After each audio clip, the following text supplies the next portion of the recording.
Hello and welcome to behind the scenes of a seven-figure coaching business with me, Rob Burkhead. And me, Ben Hughes.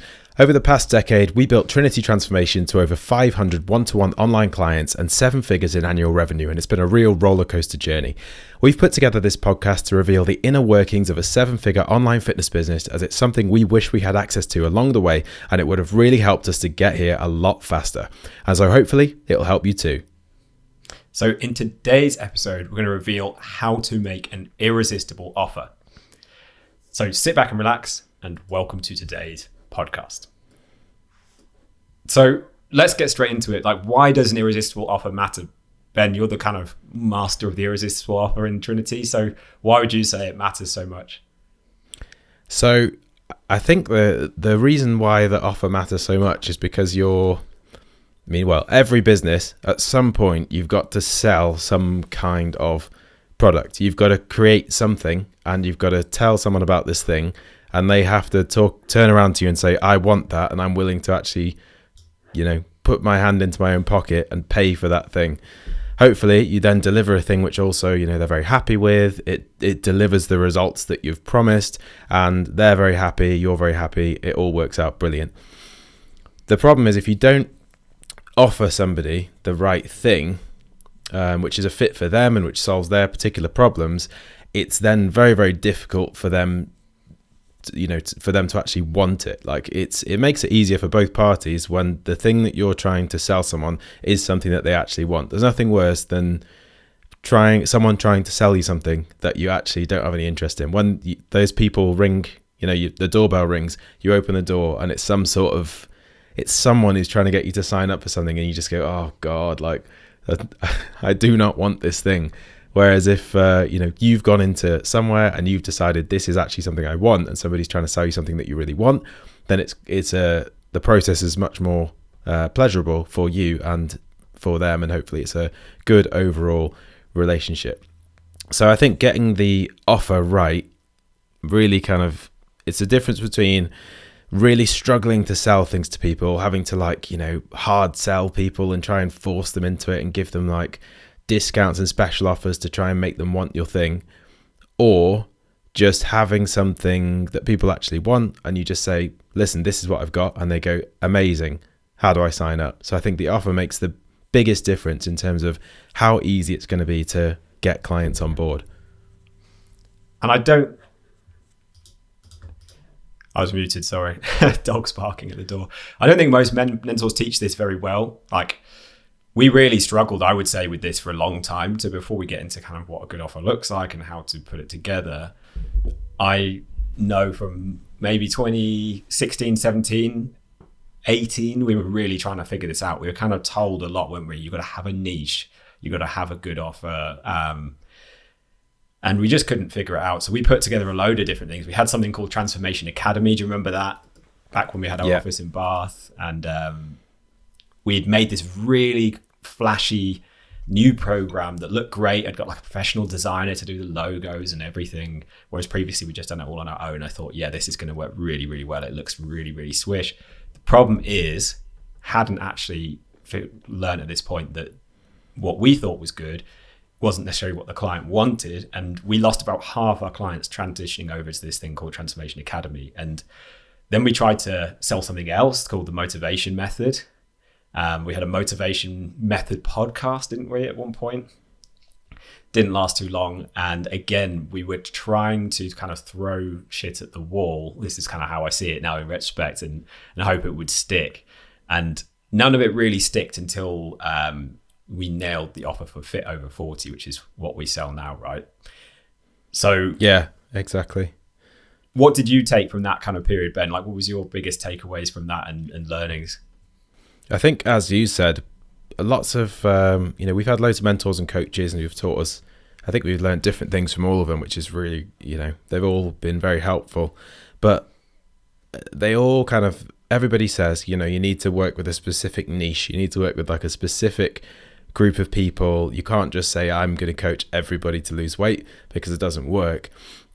But I think that people don't force you to actually come up with if I was going to work with someone, I'd say I'm going to force them to, until we've come up with an offer that I feel is like absolutely watertight, like it cannot fail, then there's no point in doing any of the rest of the stuff. Because as you've said, you get the offer wrong, you end up building an entire sales funnel, you end up doing a whole program, you write all this marketing material, you put loads of content out on social media, you could record loads of podcast episodes, and none of it will work and none of it will resonate if the offer is not correct.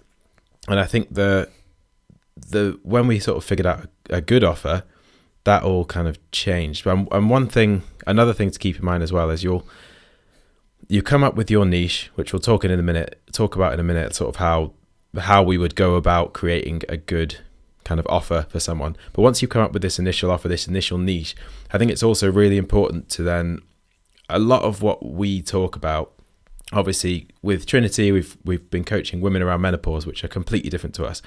Neither of us will ever fully understand the problems that women around menopause face, but you've really got to be in tune with that. And so I think it's really key to like listen to your clients. At times, I know in the past we've interviewed clients to find out what are their biggest worries, what are their biggest struggles, what are their biggest problems, how do they think, to really understand. You've really got to understand that person and what are their biggest drivers, their biggest problems, what do they really want to achieve, what's their kind of dream come true outcome, what are the problems that they've faced in the past, why haven't other things worked for them, why might they potentially not join a new fitness program. And once you've got all of that information, like, you really have to know that person deeply, and then you can come up with something that's going to work right. And the problem with having something that's a bit more, that's kind of broad and not specific, is it just blends in with everything else. So there are, if you're a fitness coach, there are thousands, hundreds of thousands of other fitness coaches out there who all want the same thing. They all, we're all here to help. We're all here to kind of coach people and get them results. And if you just blend in with all of those other fitness coaches, it's really a market, especially fitness, which is very busy as a market, where the customer and the person that you're going to coach, they have so much choice. They've got, you're kind of not special at all unless you can create an offer that makes your thing special and makes you a coach which stands out from everybody else. They've got so much choice that there's kind of no reason for them to actually sign up with your thing. Yeah, and we were in that kind of, they call it a red ocean. There's a great book called Blue Ocean Strategy that I read around this time that kind of hit me like a lightning bolt, like, oh, this is why it's not working. Just being an online coach that works with ambitious men or ambitious women, which is what everyone seems to be saying, does not make you stand out. People are seeing that all the time, and there's no unique selling point unless you're like a celebrity or something, which we've never had the kind of privilege of being. Then you're just another person in this red ocean where everyone's competing for the same few things, and there's a few big fish eating everyone else. And we were kind of in that, I guess, in that rut for quite a while, weren't we, in 2015, 16, 17. And then when we got it right, just to give people kind of a context of what a good offer can do for you, we went from 1 month, £6,000 for the month revenue, next month 20, next month 27, 30. So it more than tripled, quadrupled our revenue in just a couple of months, just by changing the offer. We were already working hard. It's not about working hard. We're already hustling. We were doing the exact same stuff. We just had a better offer that people then wanted and understood. And then they would then want to have a phone call to discuss it. And then it was easy to sell it as well. So it's kind of the reason we've done this as episode 2 is because it's the foundation of a successful business. And it's not taught almost anywhere. And luckily, we had a great mentor who taught this to us and got us really into this. I don't think he works in this space anymore, but a guy called Johnny, bit of I was going to say dark horse, but he's one of these people who's not one of these big flashy mentors that's got a massive following or anything. But he was really, really helpful with this, wasn't he? Yeah, really good.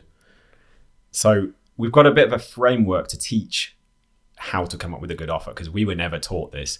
And even then, I'm not sure we had the best framework. Maybe Johnny did have a good framework. I know you did more of this, Ben. So do you want to run through, because again, I know you're kind of, I'm going to call you the king of offers. You're the person who's really crafted our offer to make it really, really good. Would you want to run through the kind of 3 Ps that make up a good offer so people can take that and run with it if they're listening? Sure, yeah. So, I mean, overall, a good offer needs to be easy to understand, because as soon as it's complicated, if you're trying to explain it to someone and it's really difficult to explain, they're just going to switch off and be like, I don't get this. It needs to make sense logically. So there needs to be a logical reason why it's like, right, this is perfect for me. And it needs to uniquely position you as the only option, or at least the best option for that person, for the specific thing that they want to achieve. So the framework that we've put together is, first of all, the first P is person. So you need a specific person that you're going to label in a unique way. So good examples of this would be menopausal women. You could go for Muslim men. You could go for CrossFitters. You could go for doctors.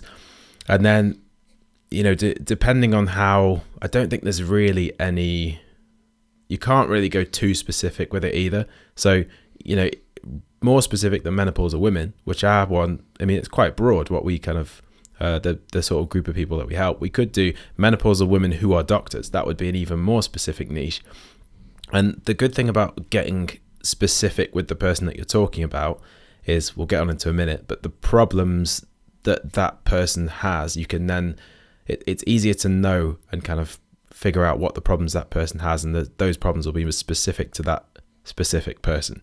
So those are some good examples. Bad examples might be, the worst example is just going to be, I work with men to help them lose weight. That's like the most not even broad. Men. I just help people online. I'm an online coach. That's it. Yeah, I'm an online coach. Ben Hughes, online fitness coach. It's just like, okay, who's this guy? Why would I work with him? Then you could go for, I coach men to try and lose weight. Okay, we're improving. You could say I work with men in their 30s and 40s. That's a bit better again. You could then say ambitious men in their 30s and 40s. It's all right, but I mean, not many people are just going to label themselves as, I'm an ambitious man.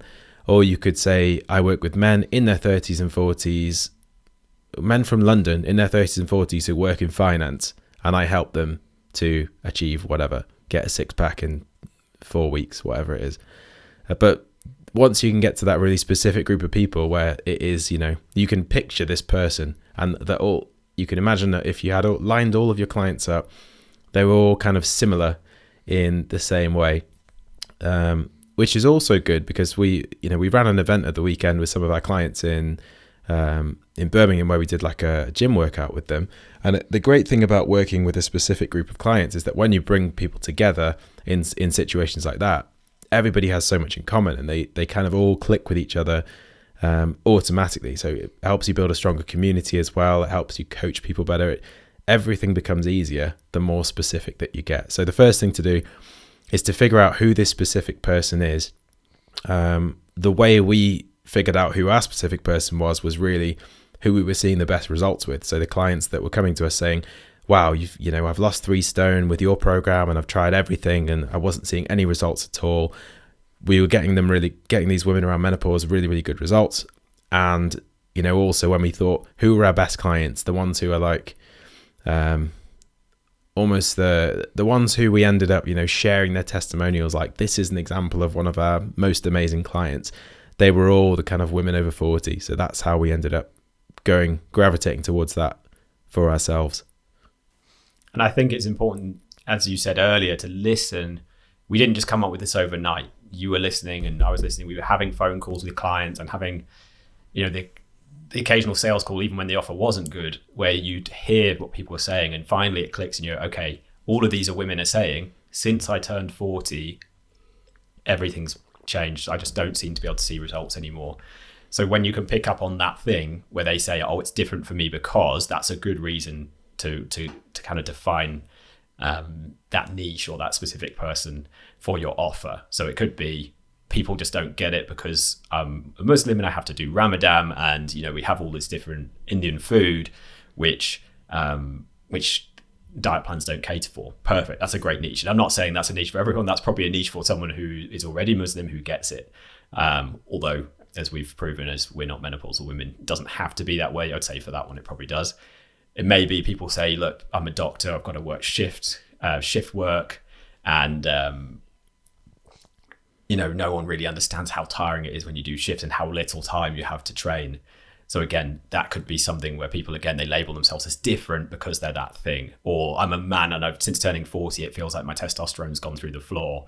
So I just don't seem to be able to see results anymore. And I think the fear I hear from a lot of people in our industry who are kind of struggling because they don't have a good offer, but the fear is with niching down, they think, oh, well, my thing works for everyone.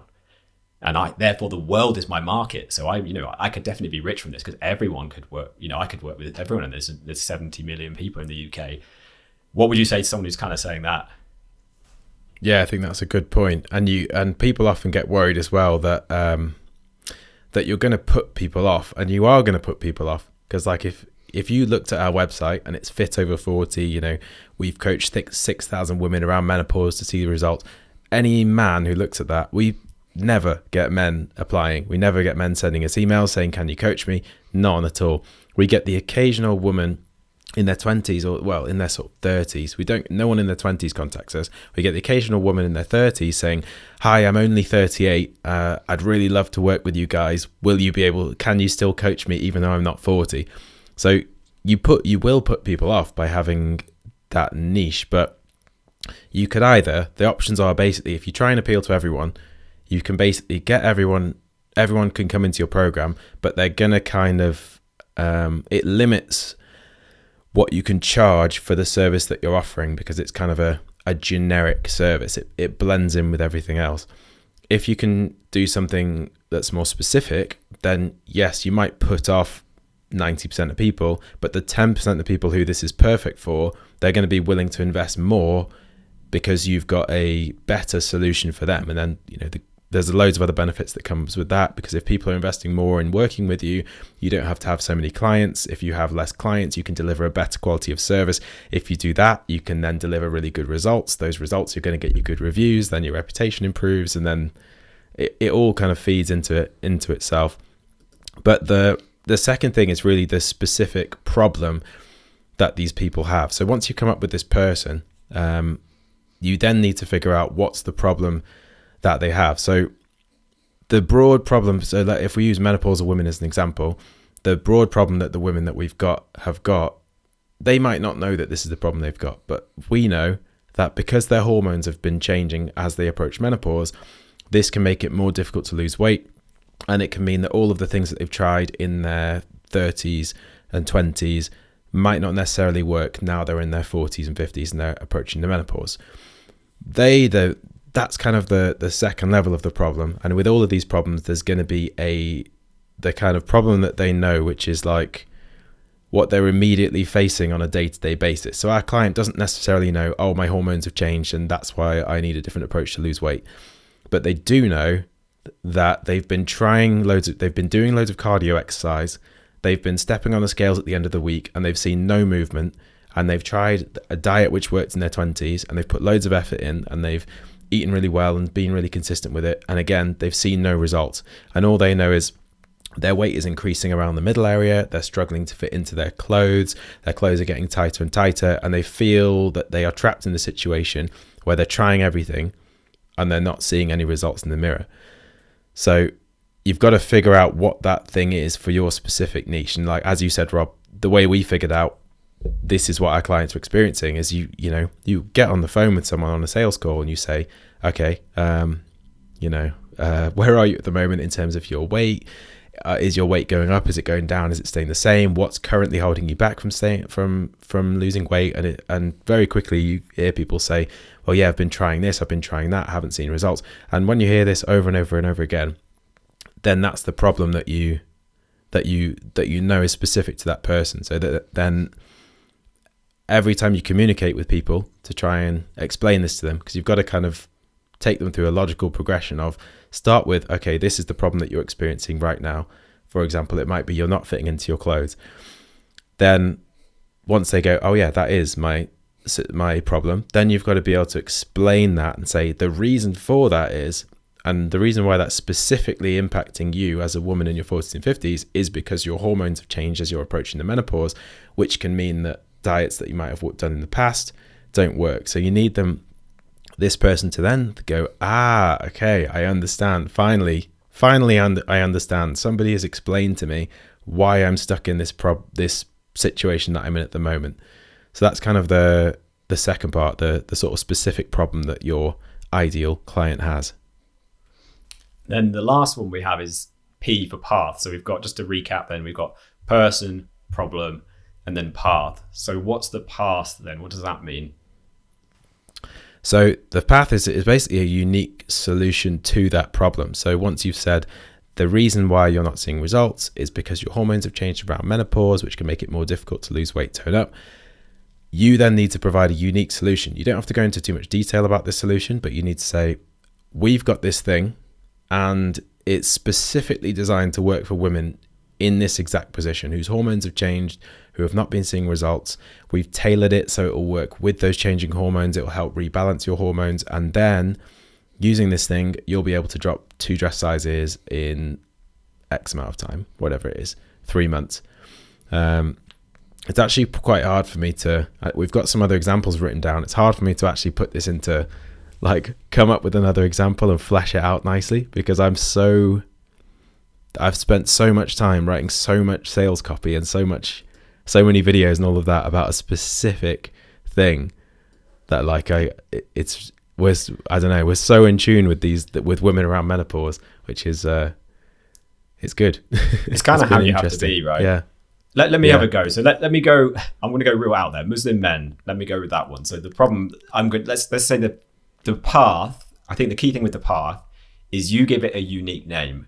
And you might feel like a bit of an imposter doing this. Like, who am I to come up with a new system or process? But that's how all fitness has ever worked. Like, I know Chris Gethin's cousin who came up with the DTP method. And he just came up with that. When from speaking to him, he's just like, came up with something, it's 50, 40, 30, 20, 10 reps and then that in reverse. And I just came up with that because, no one else had come up with anything exciting with those rep ranges. So we came up with the fit over 40 method, but it could be like the Muslim muscle method that solves the problem of Muslim men really struggle to gain muscle. Maybe, I'm not saying this is true, but I'm just coming up with a theory because the typical Muslim diet and the Muslim muscle method, it's a bit of a tongue twister, optimizes your diet within the typical Indian foods so that you can build twice as much muscle in half as much time. It doesn't need to be any more complicated than that. And I think the key thing is to say, it's just like going on holiday. When you go on holiday, you don't want to know about the plane unless you're a plane nerd. But let's say you're not. You don't want to know it's an A330, whatever. There's a special version, isn't there, of that as well? Max or something. You don't need to know that the seats are a specific specification on the plane and the overhead bins are 2 by 1 meter. You don't care about the details, and people get really into these features. You just care that plane is going to take you to the dream, Mauritius or the Seychelles or wherever you're going on holiday, and you're going to have an amazing time when you get there. And I think the other thing is it's got to provide a reason why other solutions don't work as well, hasn't it? So it's got to say the fit over 40 method, for example, if we go back to ours, it works. An example of our offer, if we just package this all together, like person, problem, and path, it works with your changing body and hormones around menopause, so you can lose 15 to 30 pounds in 12 weeks or less. So that implies that other methods don't work with your changing body and hormones. And you can go into a lot more detail, like you can make an offer longer or shorter, can't you? Like at the end of our sales script, we have a much longer version of that offer that says why all the other reasons don't work. But I do think it's got to position your thing as this unique solution that will work for that specific person with that specific problem. What kind of mistakes though do you see people making with the offer, Ben? So the first thing would be not creating something that's unique enough. So either that's going to be that all starts with the person. So if you don't get a unique enough niche at the start, then you're not going to be able to get a unique enough problem. It's that you're not going to create a unique solution. So another example could be, you're going to work with men in their 40s who work in the city in London, something like that, and want to build muscle. Then the specific problem they have, you could say, well, maybe you've been going to the gym every week, you've been trying to build muscle, but you've found that unlike your younger years, you're not seeing your body improve, you're not seeing yourself tone up. The reason that happens is because men's testosterone starts to drop off at a specific point as they get older. So that's why we've created the built bankers method. And the reason that this works and other solutions don't work is because we combine a specific form of weight training with testosterone replacement therapy to rebuild your hormone levels so that you can build muscle 3 times faster than with any other program out there. And no other program will work. And this one, it's going to get you back to the body that you had when you were 25. So you've got to have something unique that you can, that when you explain it to someone, they can say, oh, wow, that sounds like, I've not heard that before. People used to say a lot more, actually, with our sort of the women we work with around menopause. They would say, I've never seen anything like this before, which is specifically targeted to women over 40 and women around menopause. That's why I chose to work with yours. These days, if anyone's thinking maybe I'll get into the menopause space, I would say more and more people are getting into coaching people around menopause at the moment. So the amount of people who are saying this seems unique, this seems like something that I've never seen before, is a lot less now. So another thing to bear in mind is the more specific you get, the less likely you're going to end up again in kind of a crowded market space. Because anything that seems to be successful and seems to work and becomes popular, which menopause has been talked about a lot more recently, it's become a lot more of a sort of mainstream topic. Eventually, people are going to they're going to move into that space, and a once blue ocean is going to become crowded with many, many other people in it. So not creating something unique enough. The second thing is going into too much detail about the vehicle, as you said, Rob. So, nobody cares if you're going to get weekly phone calls and if you're going to send them a tailored nutrition plan and they're going to get these specific workouts, blah, blah. It doesn't matter. All they need to know is that you've created a method which you package up in an almost, the fit over 40 method, the buff banker method, the Muslim muscle plan, whatever it is. I wouldn't even call it a plan. I can't think of any more. That's probably another conversation for another day. Not a plan, right. But a method or a system, something like that. But yeah, so all it needs to be is this thing solves. All they need to know is this thing solves this specific problem. The reason why this solves this specific problem is because of ABC, and other things are not going to solve the problem in the same way. The third mistake is trying to sell people, again, what they need rather than what they want. So we've had clients say, I didn't know there was going to be so much mindset coaching once inside of the program. Once I've joined, I found that the mindset stuff has been so useful, and you should tell people about that more kind of at the start before they sign up. The reality is we've tried this, we've tested it. If you say to people, we'll give you some mindset coaching because we need to help you stay more consistent so that you can then lose weight, blah, blah, blah. People are like, no, I don't really want that. They don't really want mindset coaching. What someone wants when they're thinking of joining our program is they want to drop 2 dress sizes. They want to get on the scales at the end of their first week. They want to see their weight coming down. They want to fit better into their clothes. They want to feel better. They want to feel more confident.